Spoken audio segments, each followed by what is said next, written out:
Hello guys, in this video I'm going to show you how to add a book to your list on the Everand application. But first of all, I just want to mention, please don't forget to subscribe to our channel, because at 100,000 subscribers we are going to show you our YouTube revenue statistics and growth strategy, how to make money online.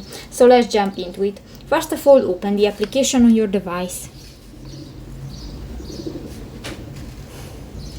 New, that's the home screen, and click to the ebooks button.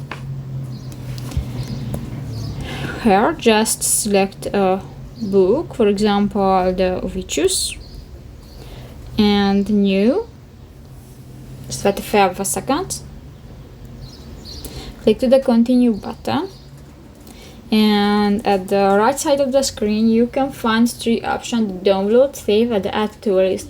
Click to the add to list button, and you can select your list, or you can create a new one. So that's pretty much it for this video, guys. See you in the next one. Bye bye.